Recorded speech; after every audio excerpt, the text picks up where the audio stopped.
По над 3 децении се уриваат стари објекти на две локации во Штип, во кои во субстандарни услови живееја над 30 ромски семејства. Условите во нив беа причина и низ годините кај децата, но и кај возрастните, да се шири жолтица и шуга. На овие локации се создаваа и диви депонии.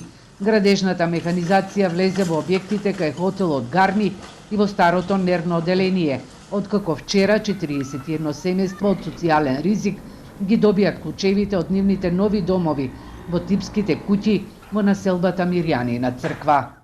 Денес продолжува рушењето на руинираните објекти, овој пат во централното градско подрачје. Долгогодишно барање на жителите на Штип конечно да се уреди еден простор кој со години наназад е руиниран.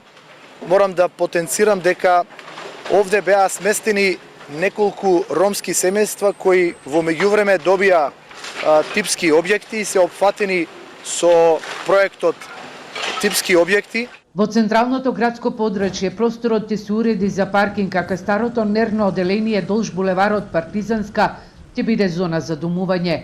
Новите типски куќи кои се дом на социјално ранливи семејства се изградени со средства од фондовите на Европската Унија и од буџетот на општина Штип.